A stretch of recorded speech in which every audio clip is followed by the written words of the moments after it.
Station Celebration. As a city is able to progress and move forward, it has to understand and appreciate its heritage, as well as continuing and progressively moving forward with all of its services. Irving's new Fire Station number 4 is now open. Get a look at all of the features and find out about the family with ties to the site. Dog Park opens. They did not know that we had this surprise for them, and they're here having fun. People and pets turn out to see an all-new dog park called Paws, Colinas. Find out what made it possible. Plus updates on code enforcement initiatives and how you can celebrate the 4th of July in a big way right here in Irving. Now on City Source.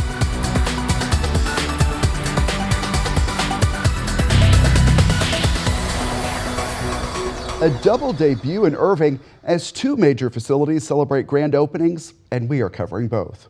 Hello and welcome to City Source. I'm Thomas Gandy. We will take you to a new dog park coming up, but first, Irving firefighters have a new, more spacious Fire Station 4. It is located at 800 Medker Road and replaces a station that was about 60 years old. Robert Sheik covered the opening ceremony that featured tradition and a nod to history. With the sound of bagpipes, uniformed personnel, L10, and the raising of the stars and stripes, Irving's Fire Station 4 opened to roars of applause. It's been a long time coming, this new Station 4. City Council member Oscar Ward was among those front and center for the traditional pushback ceremony, symbolizing the dawn of a new era for Fire Station 4. And while this sparkling new facility features a number of 21st century amenities, it's deeply connected to Irving's past. This piece of property belonged to the Toller family. The Toller family first settled this land in the 1800s. Robert Toller still recalls childhood memories of growing up on this property. I stood at the end of the driveway every day with kids that let out of school. 4 generations of Tollers gathered for photos as their family's legacy here is now intertwined with Irving's rapid growth. What I think is very important as a city is able to progress and move forward, it has to understand and appreciate its heritage, as well as continuing and progressively moving forward with all of its services. And this Fire Station, Station 4 that you see here, is the perfect example of combining both heritage and city service and moving forward for decades to come. Fire Chief Victor Conley made it a point to incorporate a unique Toller family theme when designing this new station. Our idea was to keep the Toller farm mentality concept. So you look at this and you think Hill Country Farm. It's got the white Austin stone, it's got the cedars, it's got the pecan trees like down around San Saba. So it's got that farm, Texas farm theme going through it, and that's all to honor the Toller family and what they mean to this community. The new facility pays homage to the land's historic roots, while prioritizing the health and safety of firefighters using modern technology and a strategic layout. You see the yellow tubes hanging down the bays. Well, we hooked that up to the exhaust so there's no diesel fume being spread inside the station. That's known carcinogens. We've got a room for our bunker gear that's away from the station that has doors where there's no way diesel fumes can get in it. But in that room we have extractors and dehydrators to pull the carcinogens out and to dry the gear off quicker, we can put it back in service. We got a workout room. NFPA 1500 requires us to stay in shape, to do things that match our job. There's a lot of neat features rolled into this station that's about prevention and awareness to protect the firefighters and hopefully allow them to live a longer life like the rest of the community. Perhaps fittingly, one of the most important features of the new station is its location on Metker Street between MacArthur Boulevard and North O'Connor Road, allowing fire and EMS personnel to faster serve the community than they could from the previous location of Fire Station 4. We got multiple access egress points out of this, so if traffic is heavy on Medker, we can respond out Toller and get on Rochelle. So we got a lot of options for this. And I don't know if you've been down MacArthur lately about 3 o'clock. It backs up from Rochelle all the way to Northgate. And the old fire station's right in the middle of that. What this fire station is for, it's really for our residents. It's to make sure that when they call 911 and our firefighters and EMS team have to show up, that they have the best trained, most professional, and most compassionate individuals coming into their homes and taking care of them, and that's what this station helps us to provide. connecting Irving's past to its future. Fire Station 4 is the newest chapter in this historic property's lore. Robert Sheik for City Source. Yeah, and after watching that, you may be wondering, what about the former Fire Station 4 on MacArthur Boulevard? Chief Conley tells us it will be used for battalion chief quarters as well as offices for the arson investigation team. Minutes after that fire station celebration, a new dog park opened. We checked out all of the fun at Paws, Colinas. Just in time for the dog days of summer, Irving has a new dog park. This is Paws, Colinas. People and pets turned out for a 2-day grand opening celebration. This is an opportunity for all the residents, not only here in Las Colinas, but all over the city, to come out with their best friends and have a great time. They did not know that we had this surprise for them, and they're here having fun. This is Bella. One of the first dogs to try out the dog park. They're very spoiled. People and pups were eager to check out all of the features. We have water fountains, of course, shade structures, and the really special thing about the dog park is it attaches immediately to Campion Trail, so people can hop on the trail. Paws Colinas is more than 8 acres in all, featuring separate areas for small and large dogs. We got 2 big dog parks, 2 small dog parks, and I think we got our first official dogs over here. One area for each size will be open at all times, while the lawn regenerates in the other. Take a picture of you. You're the first dog in the big dog park. And Jake made sure we got a close-up. Today is a treat for him because these are all new scenes, new smells, and things like that. But this is a great addition to the city of Irving, obviously Las Colinas as well, as it brings people out to bring their dogs here. We saw plenty of dogs getting a feel for the new grass and enjoying water out of those fountains, kiddie pools, and anywhere they could find it. They made friends with other dogs, as well as new people. Hi. They are all sharing in the good vibes, and they seem to want us to know. He's like smiling for the camera. I gotta make the final cut. He's camera ready always. Before we go further, let's flip back to talk about what got us here. Plans started a decade ago.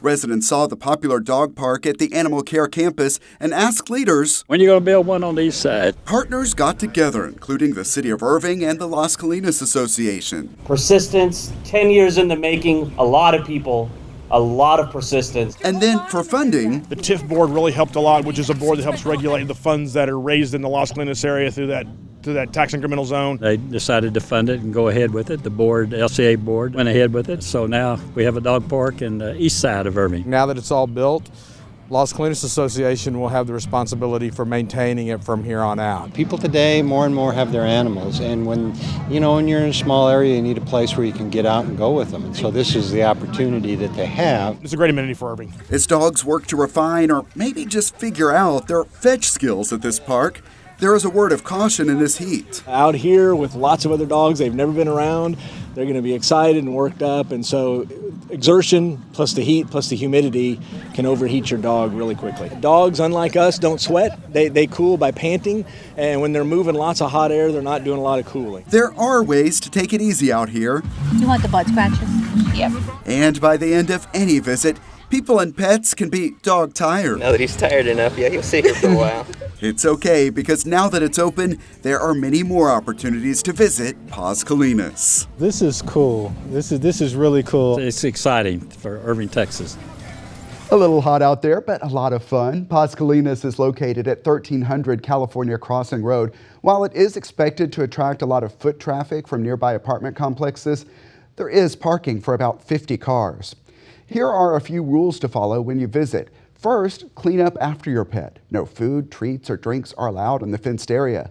Dogs must be older than 6 months. Female dogs in heat and dogs with fresh wounds are not allowed. Find more of the rules at lascolinas.org/paws. And if you need a new friend to take to the dog park, our Pets of the Week are coming up later in the show. A staffing shortage continues to impact solid waste services collections across Irving. The city is working to recruit new team members, but for now, there are not enough personnel to keep up with demand. Delays are expected throughout the summer. That includes for trash, brush and bulky waste, and recycling.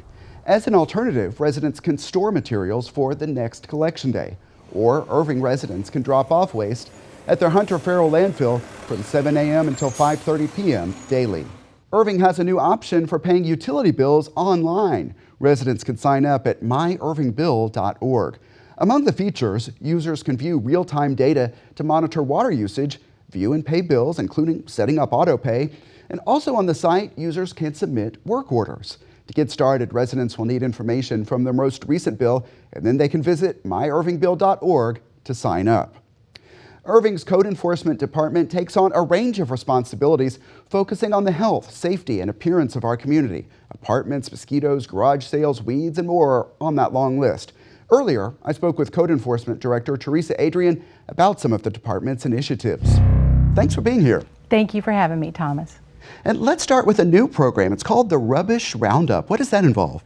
So Rubbish Roundup is one of several business plan initiatives that we adopted this year as part of our citywide strategic planning.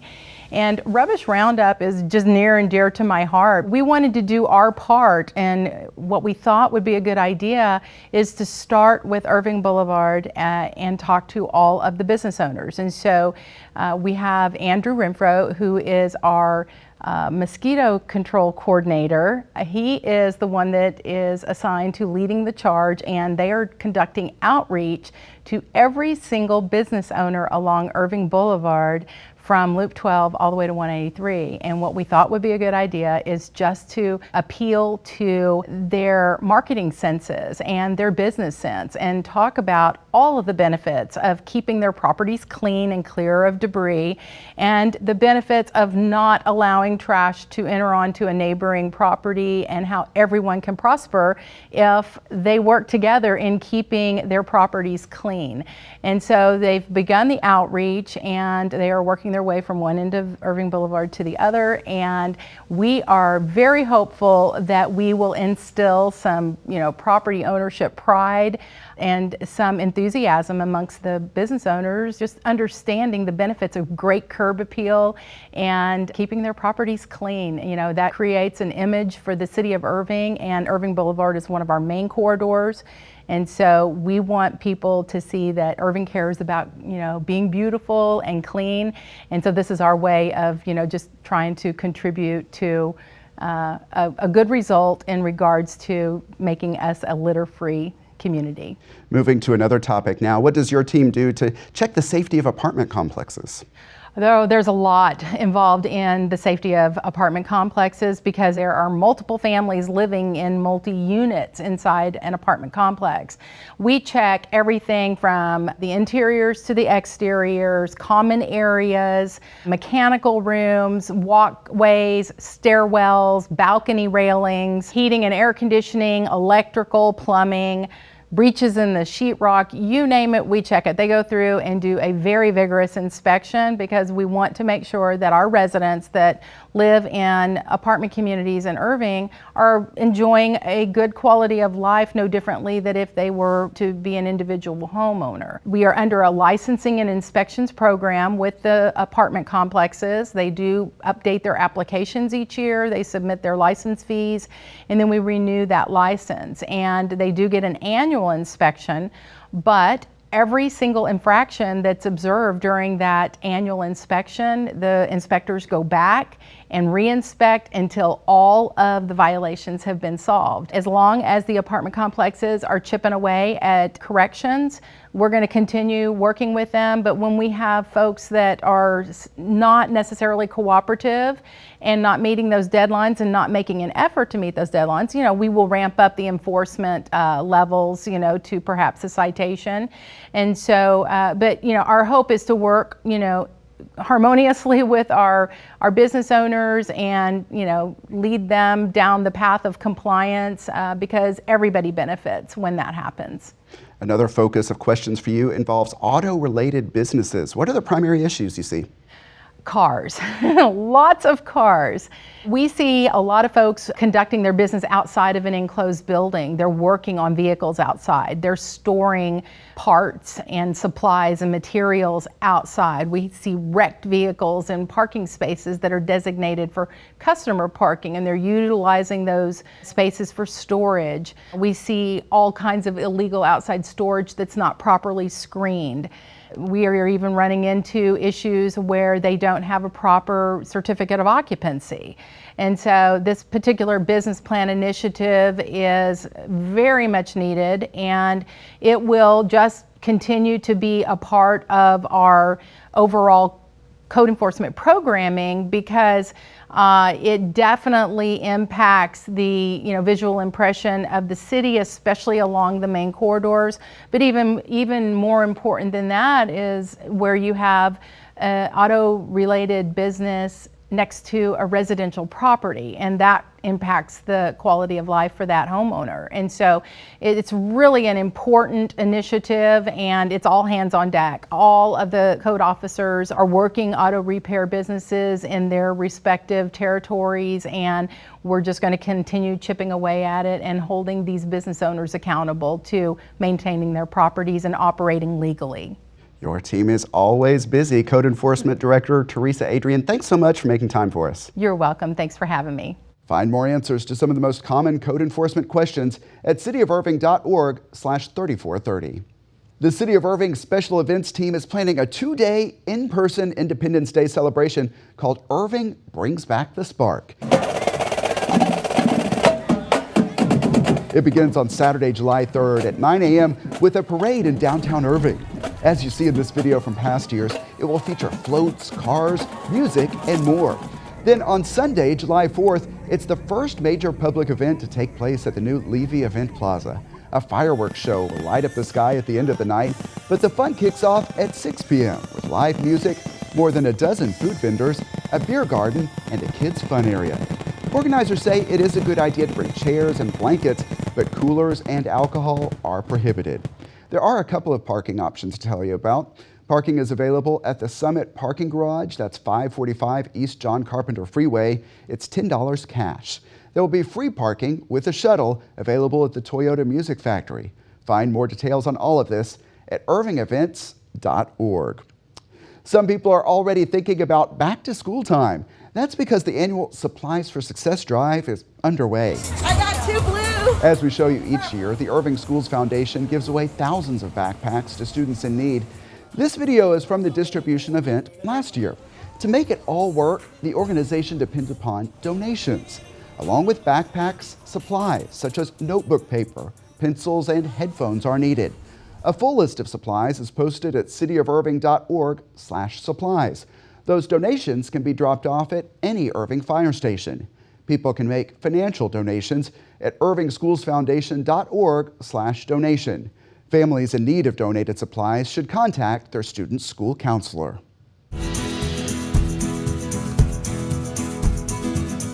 And now it's time for our Pets of the Week. So let's get a virtual visit to the Animal Care Campus. Michael Whiteside from the DFW Humane Society is with us. Good to see you, Michael. Good to see you too, Thomas. Thanks so much. Yeah, and first up we have Eleanor. Tell us about Eleanor. Oh my gosh, Eleanor is such a sweet, sweet girl. She is about 6 months old. I love the girl. It's Eleanor. She's listed as a shepherd mix, but she's pretty short and stout. She's really, really friendly and playful. She loves other dogs. We've done some play groups with her for that. She's a huge fan of pools that we have in the play yards, and she got to spend some time yesterday playing around in that, and she kind of like sticks her whole face down in the water and tries to get as much of it on her as possible. And we gave her some treats in the yard the other day, and the first thing she did was go and hide them underneath a bush that was in that yard. So she's a really, really smart girl and super friendly and fun. Sounds good. And next up, we think of going to SeaWorld to see Shamu, but you can go to the Animal Care Campus as well, right? You can see Shamu here. Of course, you might think you're seeing double because we have another dog here too that's named Moose. And both of them pretty much look like they came from the same litter. Although they came into the shelter at different times, they really could be siblings. Shamu is about a year old, and he's listed as a German Shepherd mix. But when you look at him, his face definitely resembles some Husky, but his coloring is much more like a German Shepherd with some Husky mixed in. But he's a lot of fun. He's a bigger guy. He's thin and tall, but he's another one that just loves playing with other dogs. and really enjoys just running around and getting some of that energy out and just having a great time. He loves people, and he's just kind of an all-around good guy that'll be great for a family or someone with a yard. Yeah, we talked about the great dogs, but we don't want to leave out the cats. Tell us about the adoption special going on now. Yeah, we're still running our Summer's Just Cooler with Cats adoption specials. So all cats here at the Irving Animal Care Campus that are 1 year or older are free to adopt. Kittens are only $50 to adopt. Definitely a significant savings, but you still get all of the benefits of adoption, which are going to be that they'll be up to date on their vaccinations, they'll be spayed or neutered, they'll get their dewormer, their microchip, and the microchip enrollment. And you get some fantastic company at home with you. Yeah, and along with adopting, there are other ways to help. One is through North Texas Giving Day, and that's already coming up again. It is. It doesn't seem like it's quite possible, but yes, September 23rd is the official date this year for North Texas Giving Day. And that is actually a community-wide day of giving where hundreds and hundreds of nonprofits throughout the area participate. You can give to one organization, you can give to multiple organizations, and they do have a pool of matching funds that aren't really matching, but every organization that receives donations will get a percentage of those funds, the bonus funds, which just increases the impact of your giving to whatever organizations you choose. So I just want to remind everybody, mark your calendar for Thursday, September 23rd for North Texas Giving Day this year. And we've talked a lot on this program about the foster and transport program that you have going on. Very successful, and you are getting some great feedback that I saw on your Facebook site. Tell me about what you're hearing. Yeah, it's been so fantastic. Probably, I think at this point, we've transported about 80 dogs to the New England area, New Hampshire, Connecticut, Vermont, Maine, Rhode Island, and we have had such great success, and we've gotten some great updates from those rescue partners up in New England, and it's so great to get that feedback and hear more about where the pets ended up. And so it's been really successful. We've had great luck with the pets that have been chosen. They're finding great families, and it's freeing up space here in our shelter because the shelter capacity, especially at city shelters, is starting to go up just a tad bit, so they can definitely use some help freeing up that space. And so with the foster program and the transport, we're able to help them do that. But we do need some short-term fosters, and usually it's 2 to 3 weeks max. So if you're not really into a long-term commitment right now, but you would like to help out and save some dogs' lives, you can certainly sign up on our website to become a short-term foster, and we will have some dogs for you to take home. Yeah, congratulations on all your success with that program. Michael Whiteside, always good to see you. It's great to see you, Thomas. Thanks so much. And the Animal Care Campus is located at 4140 Valley View Lane. Check out the websites on your screen for hours and to see more adoptable animals.